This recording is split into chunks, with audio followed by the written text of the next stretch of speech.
Olá, eu sou o Dom, bem-vindo a mais uma leitura diária. Esse é um compromisso pessoal que eu tenho de ler pelo menos 20 páginas por dia. Eu estou lendo as 48 Leis do Poder e hoje a gente está na Lei 30. Lei 30. Faça suas conquistas parecerem fáceis.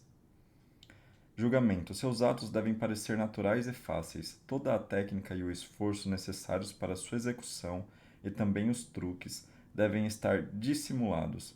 Quando você age, age sem se esforçar, como se fosse capaz de muito mais. Não caia na tentação de revelar o trabalho que você teve. Isso só despertará dúvidas. Não ensine a ninguém os seus truques ou eles serão usados contra você. Kano Tanyu, o mestre e artista. Dachi Matsumani certa vez chamou Tanyu para decorar um par de biombos de ouro com 2 metros de altura. O artista disse que achava adequado fazer uns desenhos em preto e branco e depois de analisá-los bem voltou para casa. Na manhã seguinte ele chegou cedo, preparou uma grande quantidade de tinta e molhando uma ferradura na tinta começou a imprimir um dos biombos. Depois, com um pincel grande, foi traçando várias linhas. Nisso, Matsumani veio observar seu trabalho, mas, irritadíssimo com o que viu, voltou resmungando para os seus aposentos. Os criados contaram a Tanyu que Matsumani estava de muito mau humor. Ele não deveria ficar olhando enquanto trabalho, então, respondeu o pintor. Deveria esperar até eu terminar. E aí pegou um pincel menor e foi dando pinceladas aqui e ali, e as marcas de ferradura foram se transformando em caranguejos, e as pinceladas largas em juncos. Em seguida virou-se para o outro biombo e salpicou todo de tinta. E depois de acrescentar algumas pinceladas aqui e ali, os pingos se transformaram num bando de andorinhas voando sobre os salgueiros. Quando Matsumani viu o trabalho terminado, ficou tão satisfeito com a habilidade do artista quanto havia ficado contrariado com a aparente confusão que ele estava fazendo nos biombos. Shanoyu, The Japanese Tea Ceremony, A. L. Sadler, 1962. A lei observada 1. A origem da cerimônia do chá no Japão, chamada Shanoyu, água quente para o chá, é muito antiga, mas chegou no auge do refinamento no século XVI, com seu mais famoso praticante, Seino Rikyu. Embora não sendo de família nobre, Rikyu alcançou um grande poder tornando-se o mestre do chá preferido do imperador Hideyoshi e importante conselheiro sobre assuntos estéticos e até políticos. Para Rikyu, o segredo do sucesso consistia em parecer natural, escondendo o esforço de seu trabalho. Certo dia, Rikyu e seu filho foram à casa de um amigo para a cerimônia do chá. Ao entrarem, o filho observou que o lindo portão de aparência antiga da casa do seu anfitrião lhe dava um ar solitário. Não acho, respondeu o pai. Parece ter vindo de um mosteiro numa montanha muito distante e deve ter sido muito difícil e caro trazê-lo até aqui. Se o dono da casa tinha empenhado tanto esforço num só portão, isso se veria na sua cerimônia do chá. E de fato, Senno Rikyu saiu cedo da cerimônia, não suportando mais a afetação e o esforço que inadvertidamente ela revelava. Numa outra noite, enquanto tomava chá na casa de um amigo, Rikyu viu seu anfitrião sair no escuro, carregando uma lanterna, para colher um limão no pé. Rikyu ficou encantado. O anfitrião precisou de um tempero para o prato que estava servindo e foi espontaneamente buscá-lo lá fora. Mas quando o homem ofereceu o limão com um bolo de arroz de Osaka, Rikyu percebeu que o outro tinha planejado desde o início o corte do limão para acompanhar esta iguaria. O gesto deixou de parecer espontâneo. Foi um expediente usado pelo anfitrião para provar sua habilidade. Acidentalmente, ele revelou o esforço que estava fazendo nesse sentido. Decepcionado, Rikyu recusou polidamente o bolo, pediu licença e se retirou. O imperador Hideyoshi certa vez quis visitar Rikyu para uma cerimônia do chá. Na véspera, começou a nevar. Pensando rápido, Rikyu cobriu cada uma das pedras do caminho que atravessava o jardim até a sua casa com almofadas redondas. Um pouco antes de amanhecer, ele se levantou e, vendo que tinha parado de nevar, retirou as almofadas. Quando Hideyoshi chegou, ficou maravilhado com o espetáculo. Pedras perfeitamente redondas, livres de neve, e observou que elas não chamavam a atenção para a forma como Rikyu tinha conseguido fazer isso, apenas para a delicadeza do seu gesto. Quando Sen no Rikyu morreu, suas ideias tiveram uma profunda influência sobre a prática da cerimônia do chá. O shogun de Tokugawa, Yorinobu, filho do grande imperador Ieyasu, foi discípulo de Rikyu. No seu jardim havia uma lanterna de pedra feita por um mestre famoso, e o Sr. Sakai Tadatatsu perguntou se poderia ir até lá um dia para vê-la. Yorinobu respondeu que se sentiria honrado e mandou que seus jardineiros deixassem tudo em ordem para a visita. Os jardineiros, desconhecendo os preceitos de Shanoyu, acharam que a lanterna de pedra estava mal feita e que suas janelas eram muito pequenas para o gosto atual. Mandaram um operário da região aumentá-las. Poucos dias antes da visita de Sakai, Yorinobu fez uma excursão pelo jardim. Ao ver as janelas modificadas, ele explodiu de raiva. Prestes a empalar na sua espada o idiota que tinha arruinado a sua lanterna, alterando a sua graça natural e destruindo todo o propósito da visita de Sakai. Mais calmo, Yorinobu se lembrou de que havia comprado duas dessas lanternas, e que a segunda estava no seu jardim na ilha de Kishu. Pagando caro, ele contratou uma baleeira e os melhores remadores que conseguiu encontrar, ordenando-lhes que trouxessem a lanterna em 2 dias, façanha difícil, na melhor das hipóteses. Os marinheiros remaram dia e noite, e, com o vento a favor, conseguiram chegar a tempo. Yorinobu, encantado, viu que essa lanterna de pedra era ainda mais magnífica do que a primeira, pois permanecera intocado durante 20 anos num bambuzal, adquirindo uma bela aparência de peça antiga coberta de musgo.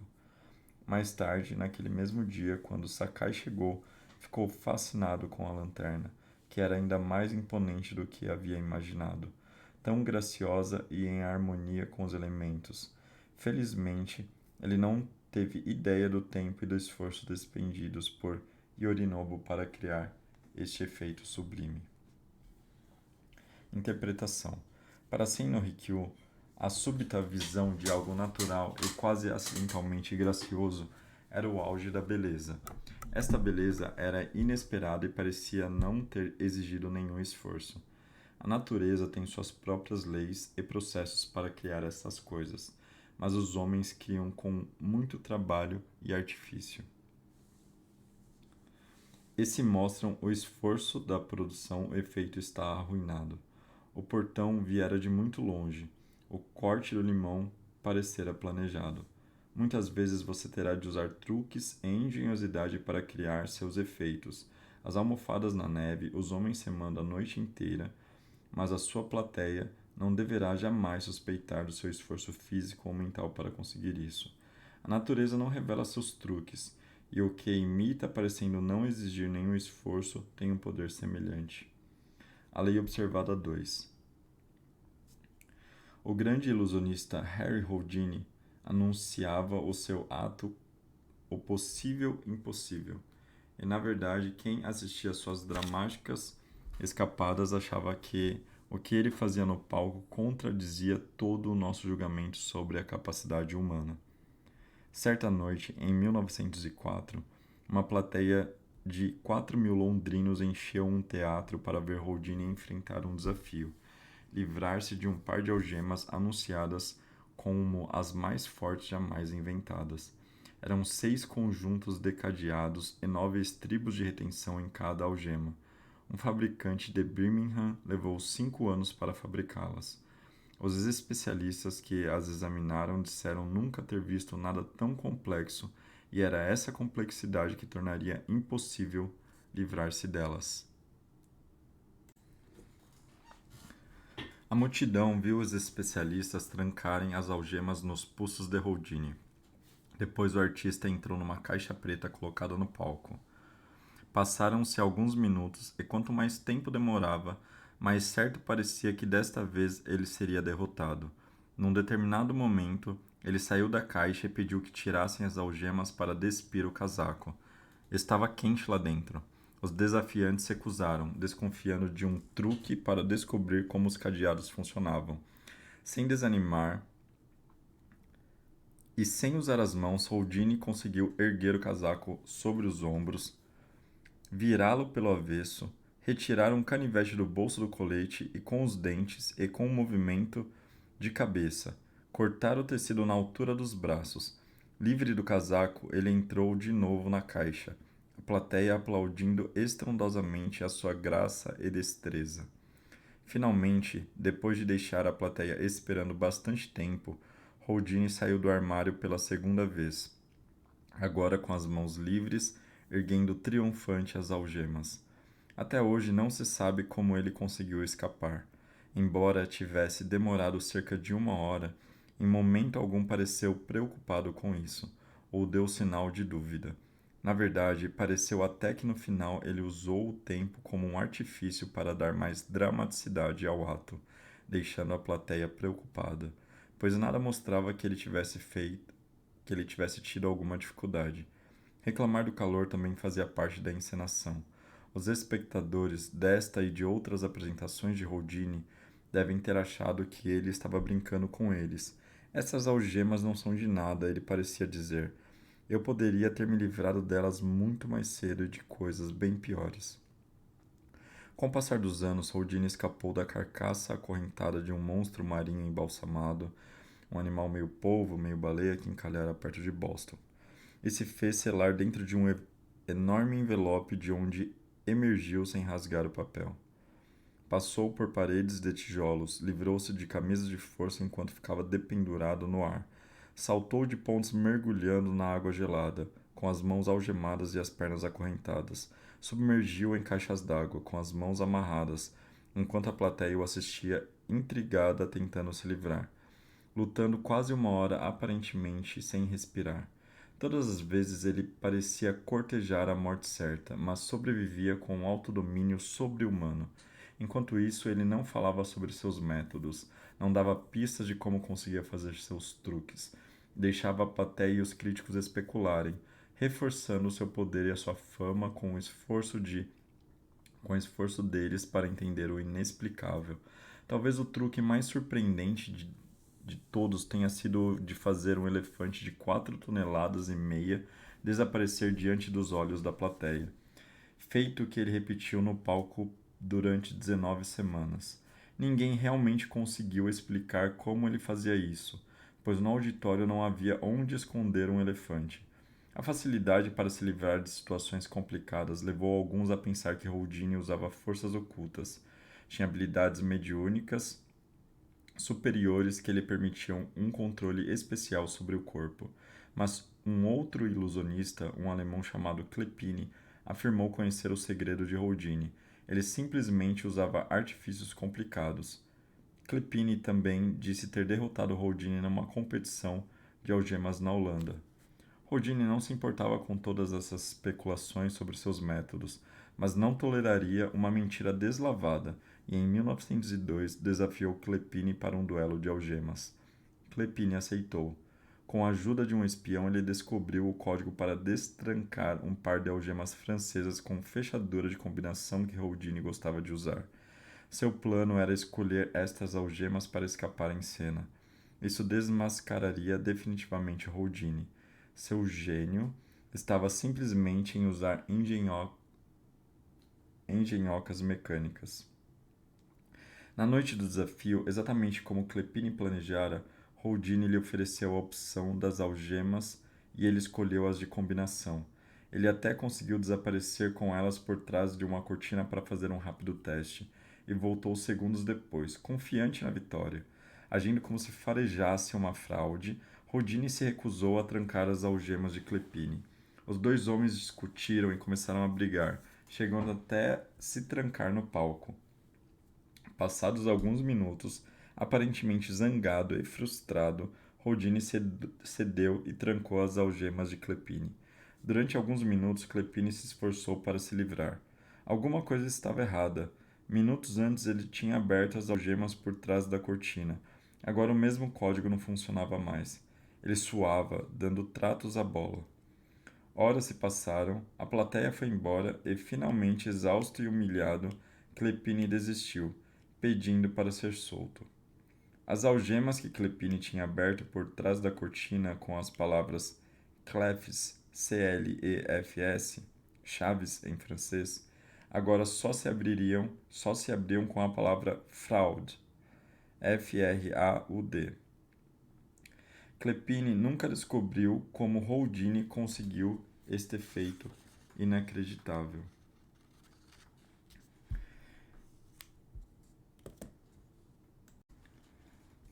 Interpretação.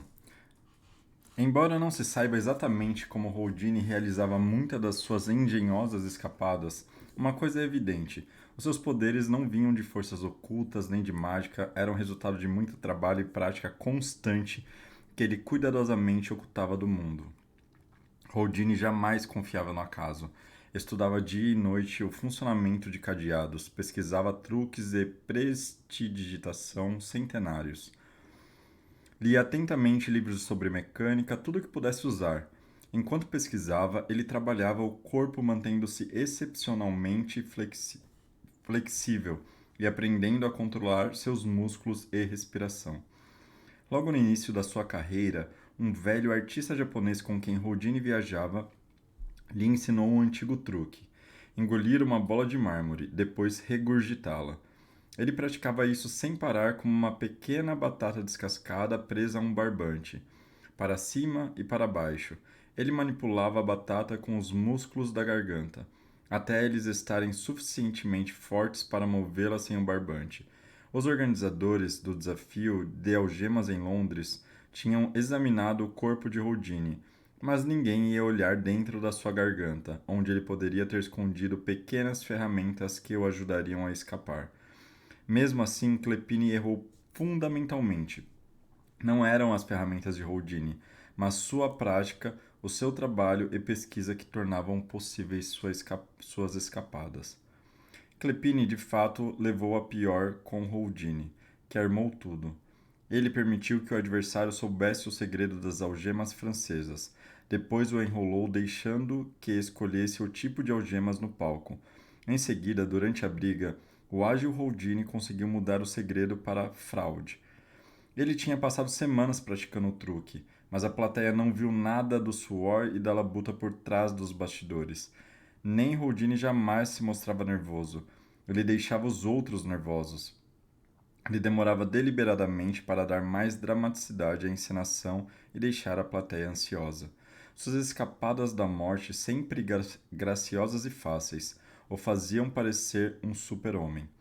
Como uma pessoa de poder, você deve pesquisar e praticar exaustivamente antes de aparecer em público, no palco ou outro lugar qualquer.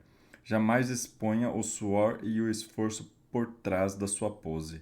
Há pessoas que pensam que essa exposição mostrará que são honestas e diligentes, mas na verdade só parecerão mais fracas, como se bastasse a prática e o esforço para qualquer um fazer o que elas fizeram, ou como se não estivessem à altura da tarefa.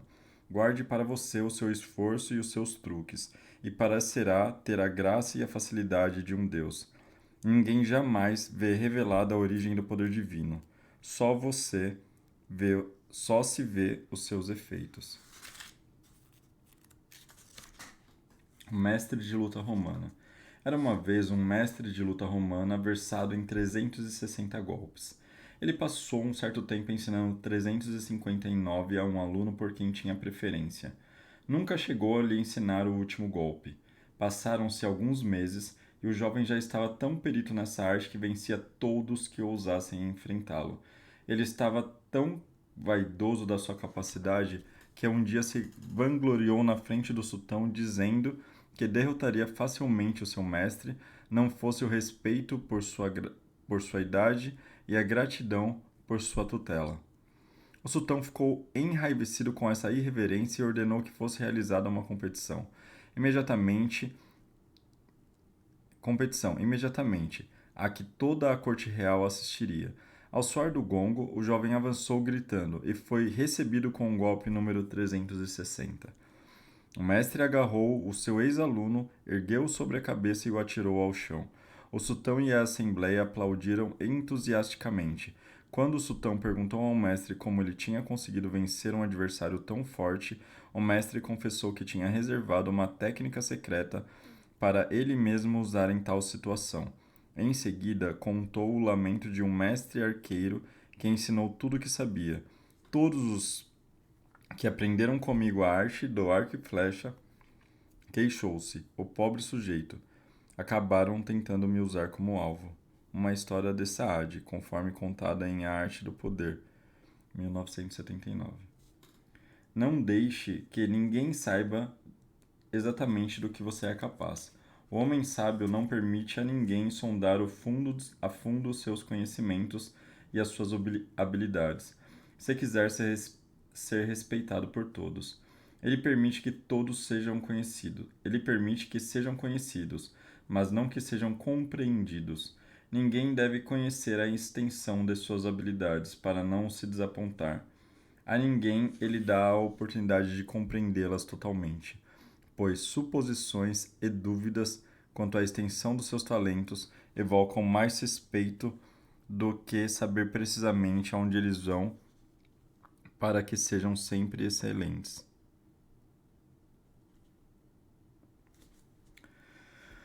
Um verso de um poema nos tomará uma hora, talvez, mas se não parecer a ideia de um momento, o nosso coser e descoser terá sido inútil. Adam Curcy, William Butler Yeats, 1865 a 1939. As chaves do poder.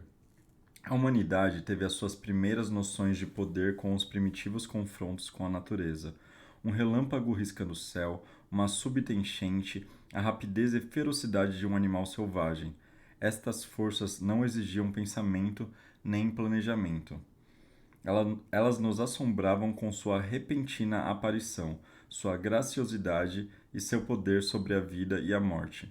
E este continua sendo o tipo de poder que estamos sempre querendo imitar.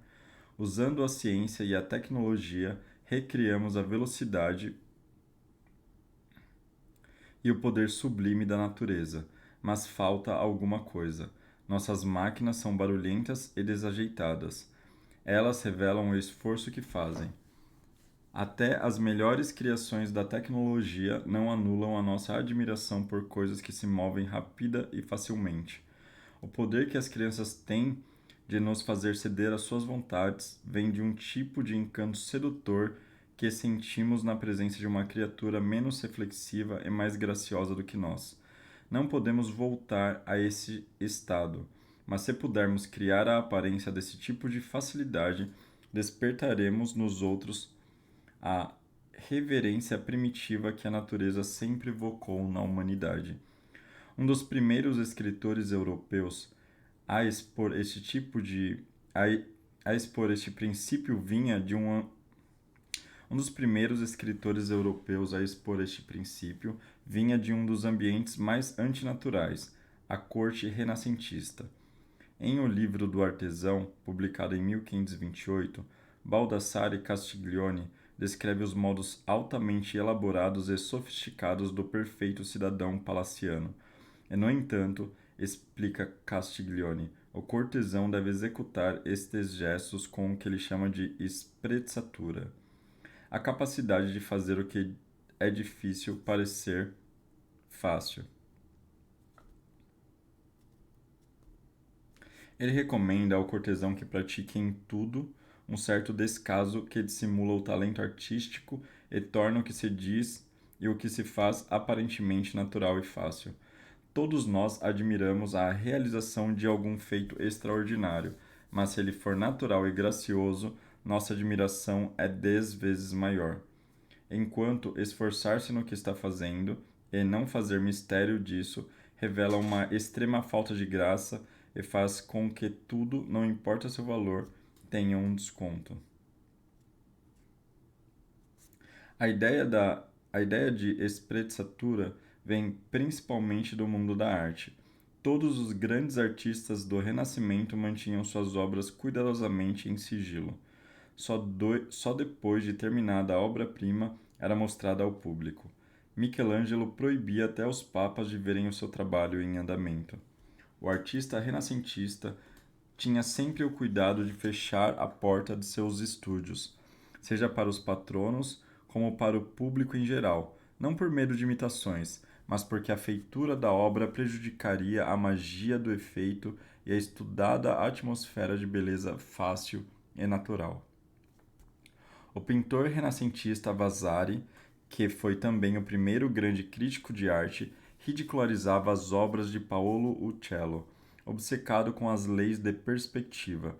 O esforço de Uccello para melhorar a aparência de perspectiva era óbvio demais nas suas obras. Suas pinturas ficavam feias e elaboradas, sobrecarregadas com o esforço que ele fazia para conseguir os efeitos que desejava.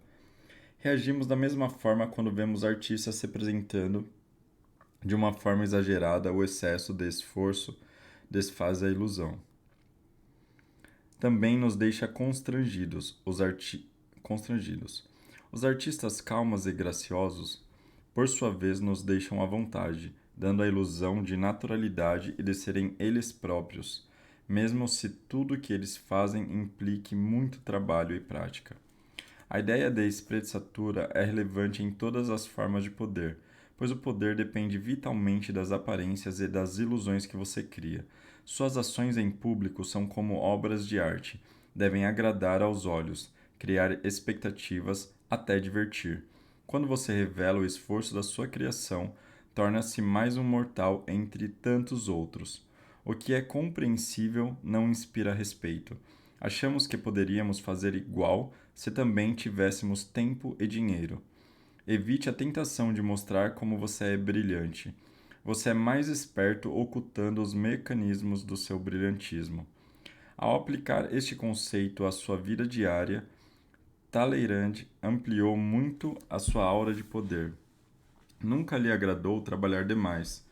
Portanto, fazia os outros trabalharem por ele, espionando, pesquisando, fazendo minuciosas análises. Com tanta força disponível, ele mesmo nunca parecia se cansar. Quando seus espiões revelavam que uma determinada coisa estava para acontecer, ele a comentava socialmente como se estivesse sentindo essa iminência. Consequentemente, as pessoas achavam que ele era clarividente. Suas declarações medulares e sua espirituosidade pareciam sempre resumir uma situação perfeitamente, mas estavam baseadas em muita pesquisa e raciocínio. Para quem estava no governo, inclusive o próprio Napoleão, Talleyrand dava a impressão de um poder imenso, efeito que dependia totalmente da aparente facilidade com que ele realizava suas proezas. Existe outro motivo para esconder seus atalhos e truques. Se você deixa vazar essas informações, estará dando aos outros ideias que poderão usar contra você. Você perde o benefício do silêncio. Tendemos a querer que o mundo saiba o que fizemos. Queremos recompensar a nossa vaidade conquistando aplausos por esforço e brilhantismo. E até mesmo queremos simpatia pelas horas que levamos para fazer nossa obra-prima. Aprenda a controlar essa tendência e dar com a língua nos dentes. Aprenda a controlar essa tendência a dar com a língua nos dentes, pois o seu efeito será quase sempre o oposto do esperado. Lembre-se, quanto mais misteriosas as suas ações, maior será o seu poder. Você fica parecendo a única pessoa capaz de fazer o que você faz, e a experiência de ser possuidor de um talento exclusivo tem um poder imenso. Finalmente, como você consegue as coisas com graça e facilidade, as pessoas acham sempre que, esforçando-se, você poderia fazer mais. Isto desperta não só admiração, como um certo temor. Seus poderes são ilimitados. Ninguém sabe até onde eles chegarão. Imagem: o cavalo de corrida. De perto vemos a tensão, o esforço para controlar o cavalo, a respiração difícil e penosa, mas de longe, de onde estamos sentados assistindo, ele é só elegância, cortando leve o ar. Mantenha os outros à distância e eles só verão a facilidade com que você se movimenta. Autoridade. Qualquer ação, indiferença, por mais banal que seja, não só revela a habilidade da pessoa, mas também com muita frequência a faz ser considerada maior do que é na realidade.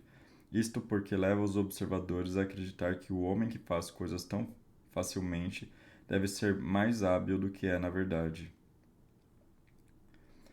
O inverso. O sigilo com que você envolve suas ações deve aparentar despreocupação. O zelo em esconder o seu trabalho cria uma impressão desagradável, quase paranoica. Você está levando o jogo muito a sério. Houdini tinha o cuidado de fazer o mistério de seus truques parecer um jogo. Tudo era parte do espetáculo. Não mostre seu trabalho antes de terminá-lo, mas se você se esforçar demais para escondê-lo, acabará como o pintor Pontormo, que passou os últimos anos da sua vida escondendo seus afrescos dos olhos do público, só conseguindo com isso ficar louco. Mantenha seu bom humor. Há momentos também em que vale a pena revelar o esforço dos seus projetos. Tudo depende do gosto da sua plateia e da época em que você opera. P.T. Barnum percebeu que o público queria participar dos seus espetáculos e adorava entender os seus truques. Em parte, talvez, porque ao espírito democrático americano agradasse desmascarar implicitamente quem ocultava das massas a origem do seu poder. O público também apreciava o humor e a honestidade do showman. Barnum chegou ao exagero de publicar as suas próprias mistificações na sua popular autobiografia, escrita no auge da carreira, desde que a revelação parcial de truques e técnicas seja cuidadosamente planejada e não resulte de uma necessidade incontrolável de dar com a língua nos dentes. É o máximo da esperteza. Dá à plateia a ilusão de ser superior e de participar, mesmo que grande parte do que você faz ninguém veja.